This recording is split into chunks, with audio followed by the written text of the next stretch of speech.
오늘 본문을 우리가 같이 읽었는데 보시면은 모세가 나오고 그리고 이제 하나님께서 그에 대한 반박을 하는 내용으로 이렇게 이어져 있습니다. 지난주에 우리가 그 기쁨의 교회 유튜브 채널에 그 주빌리 위클리를 매주 우리가 업로드를 하고 있는데 지난주 그저께 업로드됐던 내용이 뭐였냐면 출애굽기 5장에 나오는 그 모세의 이야기, 그 모세의 갈등, 모세의 어떤 낙심, 그 부분에 대해서 단순히 모세의 이야기가 아니라 그것을 우리의 이야기, 우리도 그같이 낙심할 때가 있지 않는가? 우리도 하나님의 뜻을 물었고 하나님의 뜻을 따랐다고 했는데 낙망을 하는 경우가 있지 않는가? 우리도 이게 맞는지, 하나님 뜻이 맞는지, 그리고 하나님께서 원하시는 방향이 맞는지 반문할 때가 우리 인생 가운데 많지 않은가? 이런 얘기들을 나눴습니다. 주로 담임 목사님께서 이제 질문을 하시고 그리고 이제 교역자들이 조금 이제 대답을 하고 반응을 하는 그런 형식으로 진행을 하는 것을 여러분 아실 텐데요. 이번 주에 보면은 굉장히 교역자들의 눈동자가 흔들리는 것을 자주 있는 일이에요. 자주 많이 흔들리는데 이번 주에는 이제 인생 가운데 어려운 일을 겪었을 때 그때 하나님께 어떻게 기도하는가, 어떻게 묻는가, 그리고 그것이 맞다고 어떻게 확신하는가 이런 질문에 대해서 제가 평소에는 대답을 잘 하는데 이번 주는 진짜 대답하기가 어렵더라고요. 음, 지나온 인생의 힘들었던 순간에 저한테 있었던 모습들이 주마등처럼 싹 지나가는데 제 모습이 신앙적이었는가? 그러지 않았던 시간들이 훨씬 많았다. 그런 생각이 드니까 이제 말문이 막히더라고요. 자신 있게 성도님들이 시청하시는 그 촬영 거기서 당당하게 이렇게 사시는 겁니다. 이렇게 믿으셔야 됩니다. 이렇게 말을 못 하겠더라고요. 어젯밤에 제가 누워서 가만히 생각을 하는데 제가 직장 잘 다니다가 이렇게 자의반 타의반으로 인생이 흔들렸고 어느 날 주님께서 소명을 분명히 알려주셔서 신학과 교역자의 길로 이렇게 들어서게 된 게 딱 10년 전이더라고요. 딱 10년 전 이맘때더라고요. 요 날씨, 요 느낌, 요런 기후 이런 게 갑자기 생각이 나면서 10년 전에 하나님께서 부르셨던 그 생각이 이렇게 확 들었습니다.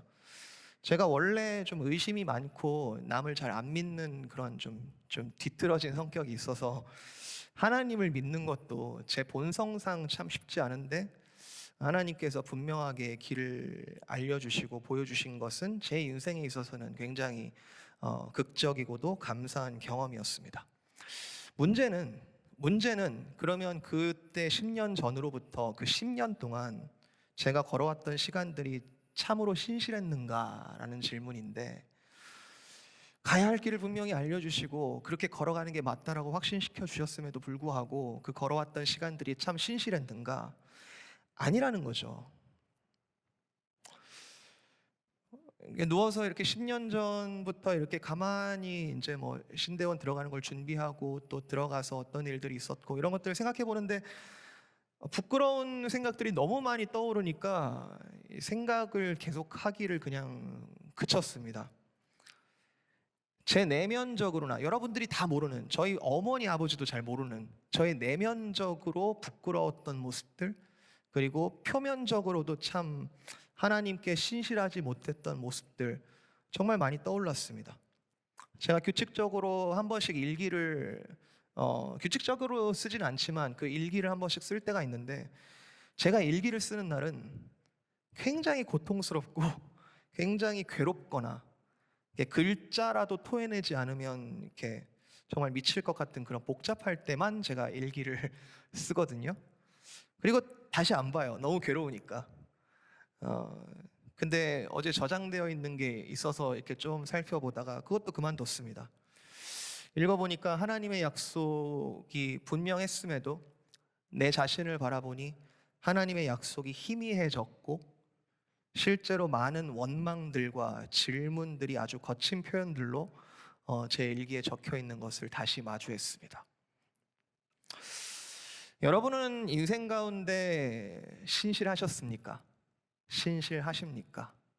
하나님이 신실하시다는 것은 우리가 모두가 아마 고백하실 텐데, 저와 여러분의 인생 가운데 그 걸어왔던 길은 참으로 하나님께서 보여주신 그 약속대로 신실하게 걸어온 길 맞습니까? 지금 제가 철판을 깔고 여러분도 일종의 철판을 깔고 이렇게 평안한 얼굴로 서로 인사하고 마주할 수 있는 것은 정말 주님의 은혜죠. 누구나 인생의 어두운 순간들, 그리고 길을 잃은 것 같은 순간들, 게다가 하나님이 개입하셔서 나를 인도하셨다라고 믿었는데 감당할 수 없는 큰 그런 어려움들을 경험했을 때 여러분은 어떤 반응을 보이셨고 지금은 어떤 마음으로 주님을 바라고 계십니까? 오늘 본문을 보니까 모세가 굉장히 거친 표현으로 시작합니다. 하나님 구원하신다면서요. 왜 저를 보내셔서 바로를 만나게 하셨습니까? 왜 바로를 만나가지고는 이 백성이 구원은커녕 더 큰 학대를 받게 되었습니까? 이러려면 왜 저를 보내셨습니까? 주빌리 위클리에서도 다뤘던 본문이고 오늘 우리가 읽었던 본문의 배경이 되는 이제 5장 전반부를 보면은 모세와 이집트 왕 바로가 처음으로 맞붙었던 이제 1라운드죠. 라운드 1. 이제 처음으로 이제 맞붙게 됩니다. 그 1라운드의 결과는 보시다시피 모세의 처참한 그런 패배이죠. 모세가 부르심을 거부할 수 없도록 하나님께서 아주 강권적으로 임재하셔가지고 하기 싫다는 그 모세를 준비시켜가지고 놀라운 기적들 보여주시고 네 지팡이 던져봐라 뱀 되고 그런 부분들 하나님께 다 준비시켜 주셔가지고 이미 오랜 기간 동안 살인자요 수배자요 꿈도 소망도 없어진 그 80 노인 된 그 모세가 얼마나 굉장한 부르심을 받았는지 애굽으로 돌아가서 바로를 만나는 것 자체가 기적이요. 그 정말 대단한 용기인데 그 정도로 엄청난 일들이 지금 진행되고 있다면 한 번에 이겨줘야 하나님의 하나님 되시는 거 아닌가요? 하나님이 말씀하신 그대로 바로 다 이루어져야 하나님의 하나님 되심, 하나님의 약속이 성취되는 것, 하나님의 나라가 그것 가운데 임하는 것 아닌가요? 근데 자신 있게 대답하기가 쉽지가 않습니다. 우리가 앞부분은 읽지 않았지만 아주 실감나게 기록되어 있습니다. 모세는 나이 80에 바로로부터 치욕을 받고 동족 이스라엘로부터는 아주 쏟아지는 욕과 외면을 당해야 했습니다. 성경에는 우리가 읽었을 때 22절과 23절 아주 짤막하게 하나님을 원망하는 내용이 아주 짤막하게 쓰여져 있지만 아마 하나님 앞에 모세는 아주 한참을 쏟아냈을 겁니다. 이 인생을 욕하기도 하고 세상을 욕하기도 하고 그리고 하나님을 욕했을 겁니다. 오늘 23절이죠.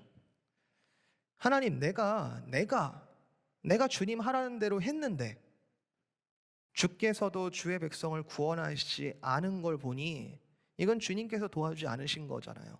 이 주님 잘못입니다. 나는 하라는 거 했는데 주님께서 도와주지 않으셨습니다. 오늘 본문의 모세의 경우 이런 내면과 감정이 좀 극적으로 그려져 있고 드러나 있는데 사실 이게 단순히 모세만의 그런 반응이라기보다는 제 지난날 10년간의 분명한 방향이 있었음에도 신실하지 못했던 저의 인생의 고백이기도 하고 이게 하나님을 알지 못하는 사람들은 그냥 잠시 그냥 울그락불그락 하면서 인생이 그런 거야. 그냥 좋다가도 나쁘다가도 그냥 인생사 세옹지마야. 그리고 우연이라고 치부할지 모르겠지만 그렇게 수용하기도 하고 화병이 되기도 하지만 그러나 인생의 분명한 주인이 계시다라고 믿는 우리 성도에게는 하나님이 하라고 하셔서 했는데 겪는 어려움은 정체성을 흔드는 질문입니다. 구원의 기쁨과 새 생명을 맛본 적이 있거든요. 그래서 주님을 신실하게 따르고 싶거든요. 그런데 이 방향도 맞거든요. 그런데 순간순간 찾아오는 어려움, 인생의 질문들을 그거에 대해서 쉽게 내 인생이 왜 이렇게 됐을까에 대해서 답을 쉽게 하기는 참 어려운 일입니다. 여러분은 여러분의 인생을 어떻게 해석하고 계십니까? 성경처럼 딱 답이 나오시나요? 여러분 주변에 어려움을 겪고 있는 분들에게 여러분 뭐라고 조언하십니까? 성경에 정답이 있는데 그렇게 말하면 되는 걸까요? 오늘 모세의 이런 원망에 대해서 하나님의 대답은요, 6장 1절부터 8절까지 쭉 이어지는데 자세히 읽어보면은 6장 1절만 따로 떼어져 있습니다. 1절에 먼저 한마디를 하시고 차근차근 설명한 그런 느낌이 들어요.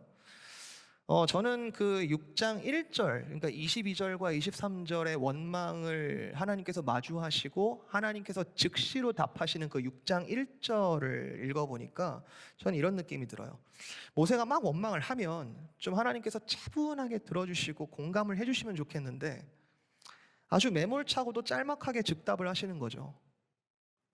모세, 네 원망이 틀렸다. 네가 앞으로 내가 하는 일을 볼 것이다.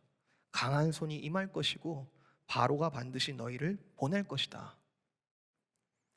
이거 모세가 모르나요? 모세 압니다. 하나님은 지금 모세의 원망에 대해서 전혀 공감을 해주지 않은 것처럼 보이시고 그냥 막바로 정답을 던지고 있습니다. 현재 우리가 살고 있는 문화는, 그리고 우리의 무의식 속에 많이 스며들은 어떠한 인식은, 세계관은 진리를 쫓기보다는 공감을 더 중요하게 여기는 시대입니다.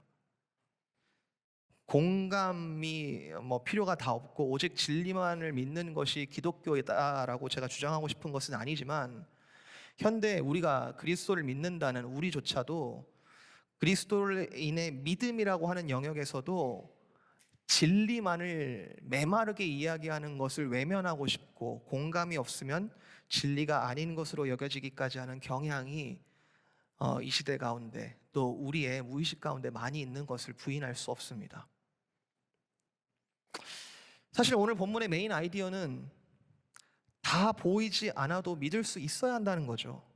우리가 너무 잘 알고 있는 정답입니다.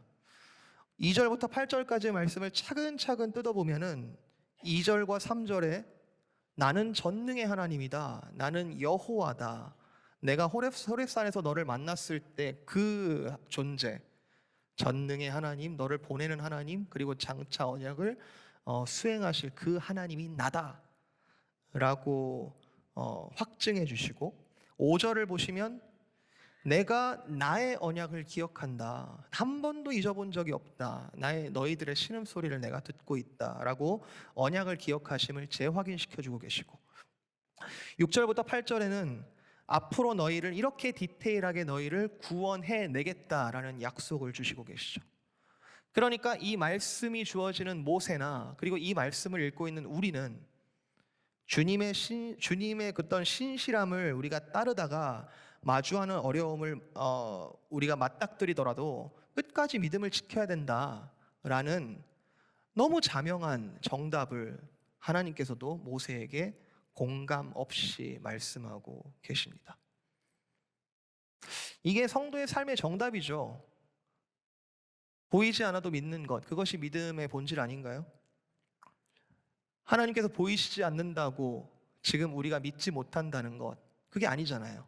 하나님께서 여전히 우리와 함께 하여 주시고, 그리고 지금도 이 시간 이곳 가운데, 또 천상의 보좌 가운데 항상 살아계셔서 우리를 중보하시고 우리 가운데 성령을 부으셔서 우리와 동행하시는 그 하나님이 눈에 보이지 않지만 살아계심을 믿는다는 것이 우리의 믿음의 근거잖아요.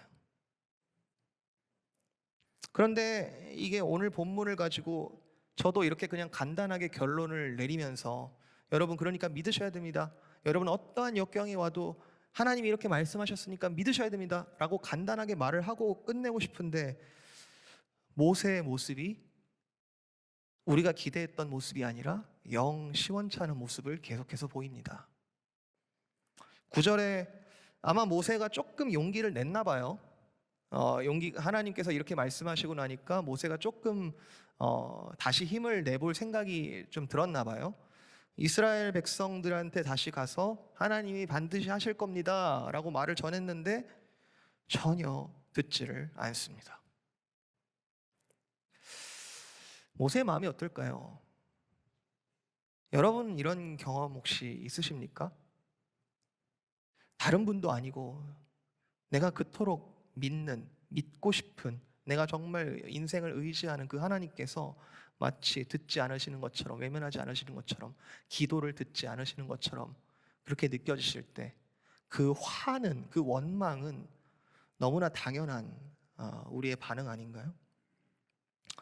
그런데 11절에 하나님 똑같은 얘기 반복하십니다. 11절, 가라, 애굽 왕 바로에게 가서 이스라엘 자손을 그 땅에서 내보내게 하라고 말 전해라.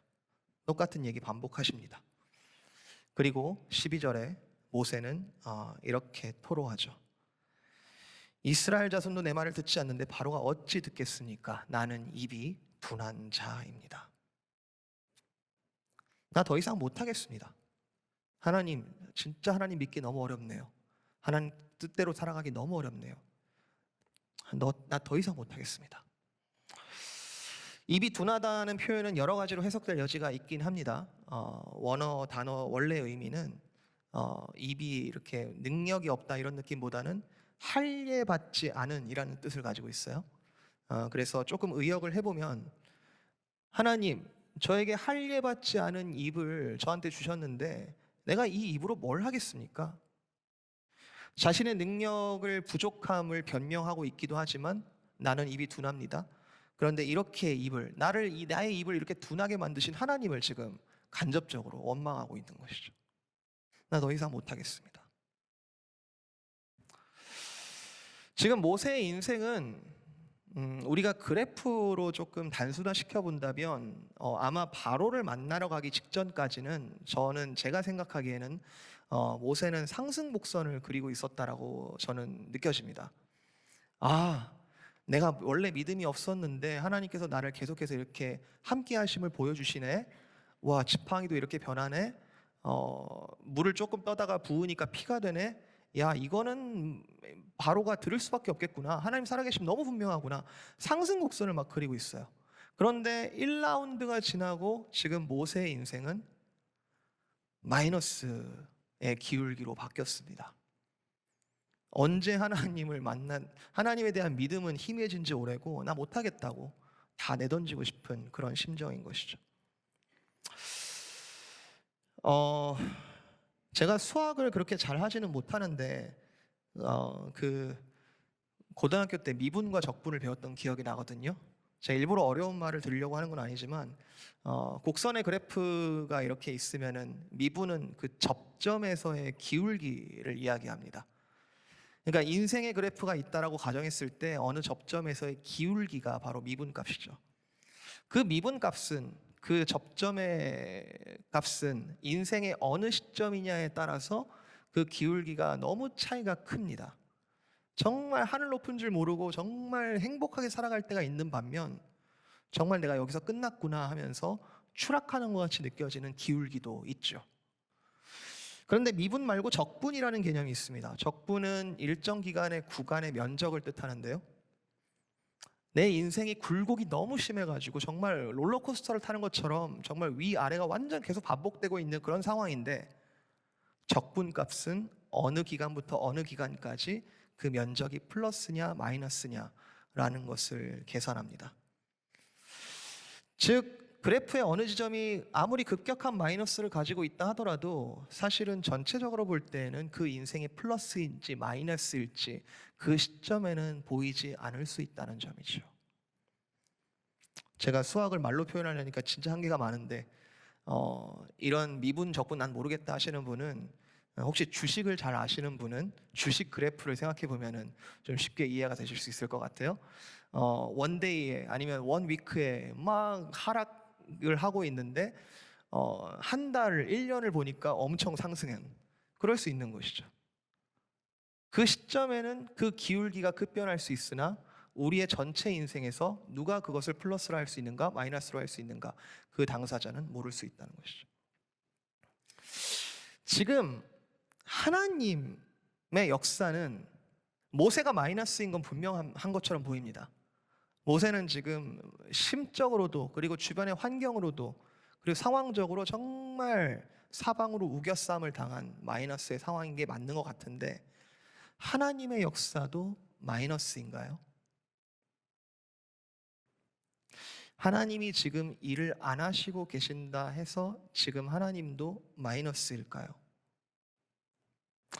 13절을 읽어보시면 지금 모세와 하나님께서 지금 대화를 주고받는 가운데 있는데 13절은 조금 맥락이 좀 다릅니다. 13절은 여호와께서 모세와 아론에게 말씀하사 그들로 이스라엘 자손과 애굽 왕 바로에게 명령을 전하고 이스라엘 자손을 애굽 땅에서 인도하여 내게 하시니라. 아주 확정적으로 구원을 성취하셨다, 구원을 완성하셨다라는 개념으로 지금 기록하고 있죠. 마치 앞에서는 미분값 그리고 여기서는 적분값처럼 보이는 그런 지점입니다. 이 기록을 할 때가, 모세가 이 기록을 할 때가 지금 라운드 1이 끝나고 바로 기록은 하진 않았을 거거든요. 저처럼 일기를 그렇게 쓰지 않았으면. 아마 지금 이 시점은, 이 출애굽기를 기록하고 있는 시점이 아마도 추정하기에 한 몇십 년이 지나서 광야 생활을 하는 중에 이것을 이스라엘 자손에게 남겨야겠다라는 분명한 소명을 가지고 기록했을 것인데, 그 시점을 돌아보니 13절 하나님께서 분명하게 인도하여 내셨구나 라고 고백하는 시점, 그렇게 랩업을 하고 있죠. 그 이후에 족보가 나온다는 사실은 의미심장합니다. 이거 위치가 굉장히 의미심장합니다. 갑자기 족보가 나와요. 이 모세를 통하여, 아론을 통하여 하신 하나님의 계획은, 구원 계획은 어느 날 갑자기, 그날 그때에 갑자기 우연히 일어난 일이 아니고 모세와 아론을 계획하신 그 선조들의 이야기를 포함하는 하나님의 흔들리지 않는 구원의 계획이자 성취구나 라는 것을 간접적으로 족보가 보여주고 있습니다. 자, 저와 여러분의 인생을 다시 한번 어떻게 해석해야 될까요? 그냥 하나님께서 이렇게 하신다고 하니까 무턱대고 그냥 이 악물고 하나님께서 나를 그냥 붙드시고 계시구나, 그렇게 참으면 되는 것일까요? 내가 어려울 때 하나님께서 공감을 또는 즉각적인 해결을 잘 해주시지 않는 것 같아 보일 때조차 하나님의 역사는 계속해서 흐르고 있다.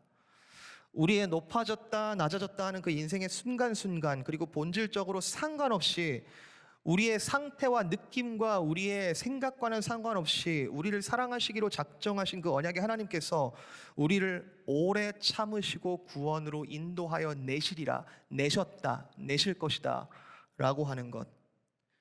저는 이것에 대하여 우리 개혁주의 교리가 아주 찬란하게 밝히고 있고, 저와 여러분이 오늘 꼭 이 한 단어를 기억하셨으면 해서 오늘 말씀 제목에 그 단어를 집어넣었습니다.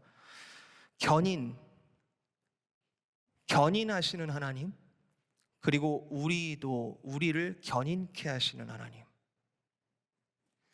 여러분 착각하시면 안 돼요. 여기서 이 견인은 우리가 한국어로 얘기를 했을 때 그 가장 먼저 떠오르는 생각, 견인차, 토잉카.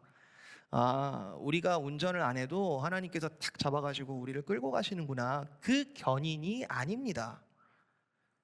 한자가 완전히 달라요. 제가 주보에 일부러 한자를 넣었는데 이 토잉카, 토잉한다라는 그 견인은 끌어갈 견자 그리고 끌어갈 인자예요. 그냥 끌어간다는 거예요.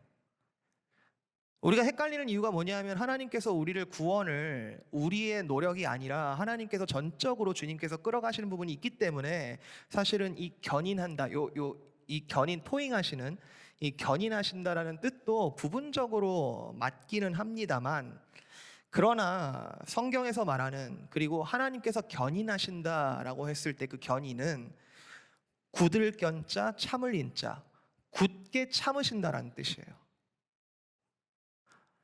모세의 이 원망, 모세의 이 패역함, 또는 모세의 이 믿음 없음에도 불구하고 하나님께서 굳게 참으셔서 모세를, 이스라엘 백성을 결국은 구원하시겠다. 이것이 하나님께서 견인하신다는 뜻입니다.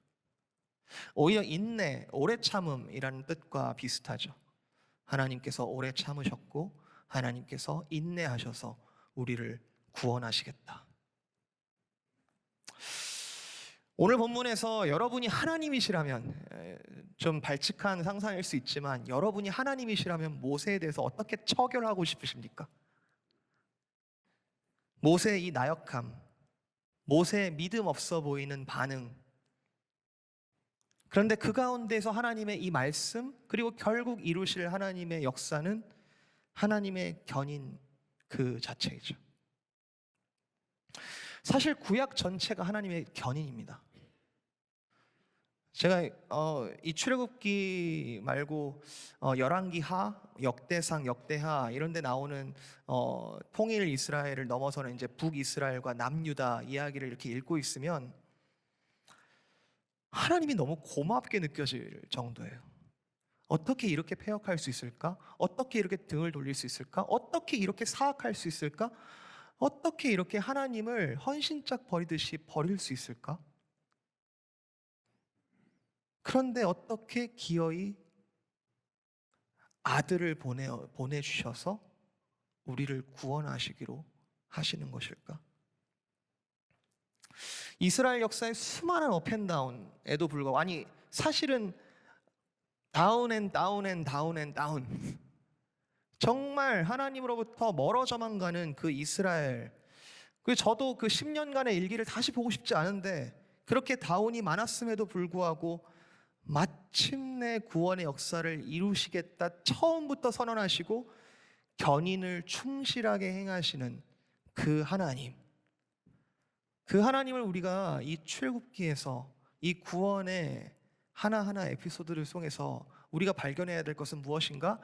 하나님의 변치 않으신 견인하심인 거죠. 견인하시는 하나님의 다른 표현은 faithful, 신실하신 하나님입니다.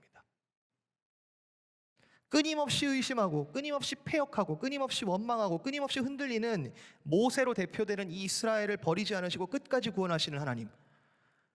비록 아직 견인을 잘 하지 못하고 있는 그 모세의 모습에도 불구하고, 그리고 이 모세의 모습이 사실은 제 모습인 걸 너무 잘 알기 때문에 제 모습 속에 견인하지 못하는 모습이 끊임없이 발견돼서 사실은 여러분 앞에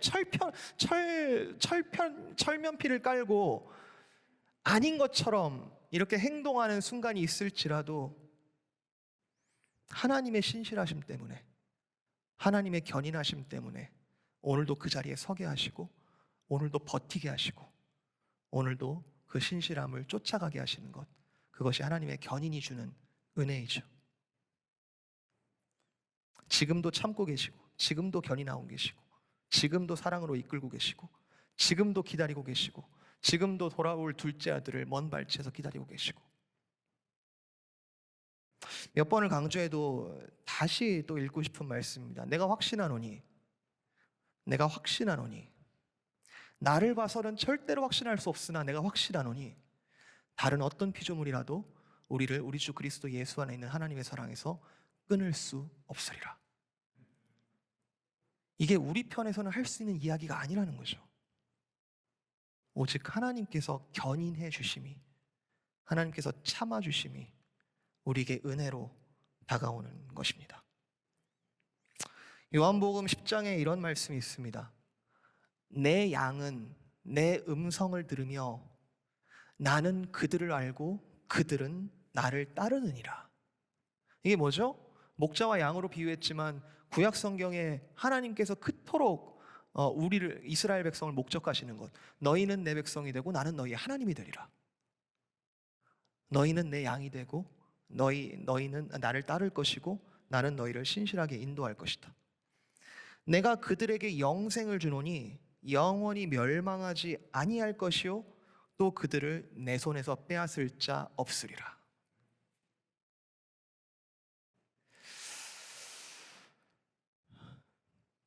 독생자 아들을 내어주시기까지 견인하신 하나님,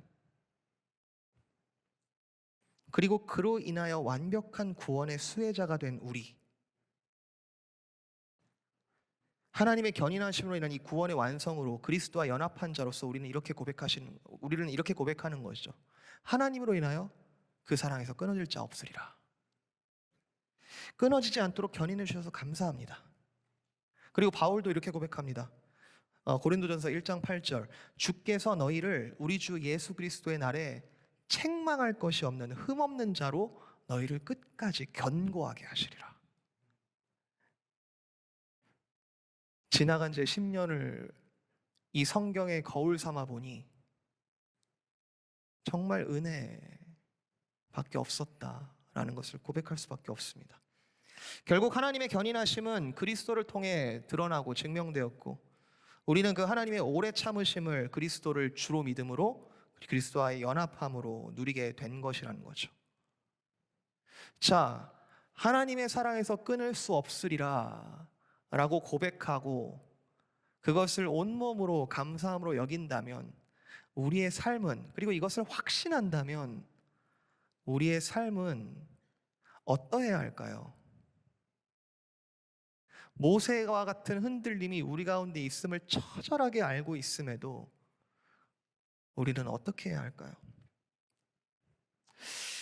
지금 모세처럼 못하겠다, 하나님 저 못하겠어요, 못 믿겠어요 라고 하는 우리의 솔직한 영혼의 모습에도 불구하고 하나님의 견인이 우리의 삶과 영혼을 지금도 꽉 붙들고 계시다는 이 사실, 그래서 여전히 씨름을 하고 있는 현실일지라도 결국에는 주님의 뜻대로 이루어지리라는 소망이 오늘 우리로 하여금 더 걸어갈 수 있는 힘을 계속해서 공급해 주시는 것이죠.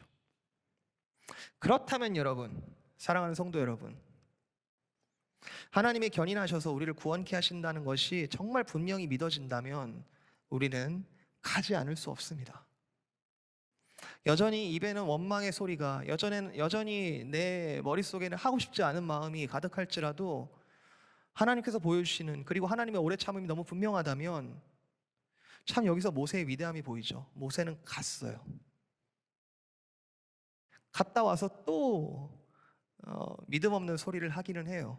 하나님, 내 입이 둔하잖아요. 진짜 어찌 말을 듣겠습니까? 구원의 핵심은 그리스도와의 연합입니다. 그리스도께서 우리와 연합하시는 것, 그리고 우리도 그리스도와 적극적으로 연합하는 것, 그것이 구원의 핵심입니다. 그 스스로 견인하시는 하나님은 우리에게도 온갖 상황에도 견인을 하게 만드시는 것이죠. 우리를 견인하게 하신다. 성도도 끝까지 견인한다. 우리가 성도가 걸어가는 믿음의 걸음이 지금 다 설명하지 않아도, 그리고 여러분의 사랑방에서 여러분의 삶을 일일이 다 나누지 않아도 우리의 삶은, 성도의 삶은 치열한 영적인 전투의 현장입니다. 녹록지 않습니다. 그런데 그 인내의, 그 삶의 현장을 우리를 부족함에도 불구하고 인내케 하셔서 결국엔 승리를 맛보게 하시는 분이 계시다는 것, 그것을 우리가 믿으라는 것이죠. 여러분, 히브리서 11장의 믿음장 기억하시죠? 히브리서 11장의 믿음에 있는 사람들의 그 수많은, 마치 명예의 전당과 같은 그런 믿음의 대단한 사람들이 막 등장을 합니다. 맞아요, 대단합니다. 진짜 대단한 사람들이에요. 그 믿음장을 읽고 있으면은 진짜 나는 정말 믿음이 보잘것없구나, 어떻게 저렇게 목숨이 왔다 갔다 하는 상황에서, 어떻게 목숨을 내놓는 그런 상황에서까지 하나님을 부인하지 않고 믿음을 고백했지? 진짜 대단한 사람들이다. 나는 그런 믿음 없는데 주눅들기도 해요. 그런데 그 중에 그 히브리서 11장의 그 믿음장에 모세 이야기가 있거든요. 지금 출애굽기에서 모세를 이렇게 고발하고 있는데 히브리서에서 뭐라고 하시는지 여러분 아십니까? 히브리서 11장 24절 27절 제가 읽습니다. 믿음으로 모세는 장성하여 바로의 공주의 아들이라 칭함받기를 거절하고 도리어 하나님의 백성과 함께 고난받기를 잠시 죄악의 낙을 누리는 것보다 더 좋아했고 그리스도를 위하여 받는 수모를 애굽의 모든 보화보다 더 큰 재물로 여겼으니 이는 상 주심을 바라봄이라. 믿음으로 모세는 애굽을 떠나 왕의 노함을 무서워하지 아니하고 곧 보이지 아니하는 자를 보는 것 같이 하여 참았으며. 모세 어떤 사람이라고요? 히브리서 저자 뭐라고 한다고요? 모세, 그는 믿음의 사람이었다. 그는 참았다. 그는 견인의 모습을 그대로 보여주었다. 모세를 포함해서 이 히브리서 11장에 나오는 믿음의 인물들이 처음부터 대단했을까요? 출애굽기는, 오늘 우리가 읽은 출애굽기는 그게 아니라는 겁니다. 처음부터 대단한 사람은 없었고 하나님께서 선택하셔서 만들어 가시고 빚어가는 사람이 있을 뿐 처음부터 대단한 사람 아무도 없었고 하나님의 전적인 은혜로 오늘도 우리를 견인케 하시도록 만들어 가신다는 사실, 그것이 우리의 정체성인 거죠. 동시에 믿음 없음과 나약함에 영원히 머무르지 않았음을 이 히브리서 저자는 증거하고 있죠. 모세, 처음은 그랬을 수 있겠다. 처음에 그런 연약한 모습 있을 수 있었다. 마치 우리의 모습처럼. 그런데 모세의 결국이 어떠했는가? 하나님께서 견인케 하셨다. 사랑하는 성도 여러분, 그리스도의 십자가 지심은 그날로 십자가가 사라지신 것이 아니라 그 작은 십자가를 우리의 삶에 계속해서 지워주시며 우리에게 견인을 가르치시고 그리고 주님 닮은 마음을 오늘도 불러일으키시는 하나님의 십자가 사역은 오늘도 계속되고 있습니다. 그 십자가 사건이 하나님 편에서 견인의 결정체죠. 그토록 오래 참으셔서 가장 사랑하는 것을 내어주신 하나님. 그는 그 앞에 있는 기쁨을 위하여 십자가를 참으사 부끄러움을 개의치 아니하시더라. 그리고 그 십자가를 우리에게 지워주시고 이길 힘도 허락하시는 분이 바로 우리 하나님이시죠. 우리가 어디까지 견인할 수 있을까요?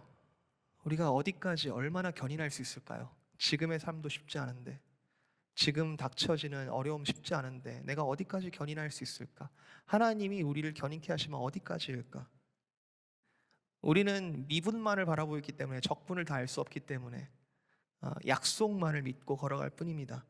그런데 성경에서 계속해서 우리에게 인내할 것을, 또 인내로 하나님께서 가르치실 것을, 인내를 통하여 하나님의 마음을 알게 하실 것을 우리에게 계속해서 가르치고 있습니다. 베드로전서 3장 14절 17절, 의를 위하여 고난을 받으면 복 있는 자니 선을 행함으로 고난받는 것이 하나님의 뜻이다. 그리고 심지어 자신의 죄와 연약함으로 인하여 하나님께서 주시는 징계, 고난들도 있는데, 그 징계는 우리를 아주 넘어뜨리려 하심이 아니라 그 징계는 우리의 유익을 위함이라고 히브리서는 계속해서 이야기합니다. 오직 하나님은 우리의 유익을 위하여 그의 거룩하심에 참여하게 하시느니라. 무릇 징계가 당시에는 즐거워 보이지 않고 슬퍼 보이지만 후에 그로 말미암아 연단받은 자들은 의와 평강의 열매를 맺느니라. 감히, 지난 10년이 아니라 감히 상상해 봅니다.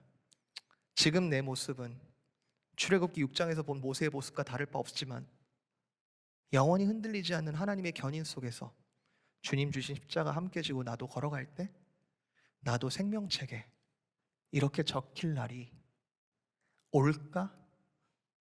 저는 안 믿어져요. 그런데 약속에 의지해서 오늘도 믿겠다라고 다짐하는 것이죠. 하나님께서 하실 것이니까요.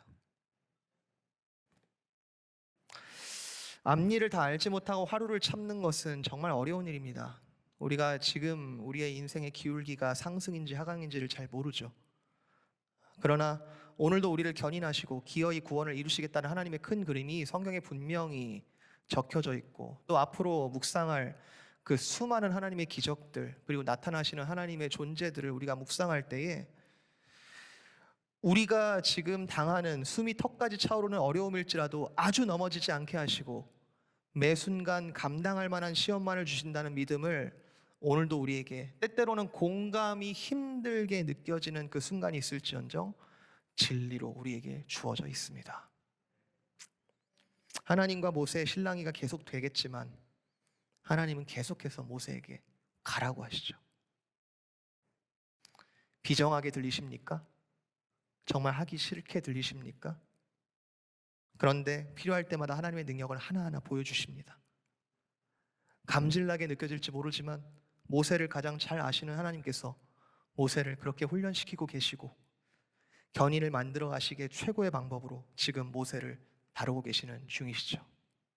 하물며 저와 여러분일까요? 말씀을 정리합니다. 오늘 모세와 이 하나님의 엇갈리는 대화 속에서 발견하는 것은 하나님의 견인하심은 은혜라는 것, 그리고 우리도 그 은혜를 힘입어 견인할 수 있겠다라는 믿음이죠. 우리의 연약함보다 하나님의 역사가 더욱 크다는 것. 출애굽기의 목적은 출애굽이 아닙니다. 출애굽기의 목적은 하나님이 당신의 이름과 존재를 이스라엘 백성에게 알게 하시고 새겨주시는 것. 그게 출애굽기의 목적이에요. 그렇다면 지금 저와 여러분 정말 말 못할, 정말 나누기 힘든, 눈물이 줄줄 흐르는 정말 그런 어려움을 겪고 있을지라도 하나님의 역사가 여기까지인가? 하나님의 견인은 다시 오실 그날까지 결코 끊어지지 않으며 어떤 것도 하나님의 사랑에서 끊을 수 있는 것이 없습니다. 오늘 주님께 간구했으면 좋겠습니다. 하나님, 제가 저를 볼 때 견인하지 못한 모습들 잘 알고 있습니다. 그렇지만 이 모습 그대로 주 앞에 나아갑니다. 원망할지언정 주님 기도하고 싶습니다. 주님, 우리 영혼을 건지시고 우리를 견인케 하여 주시옵소서.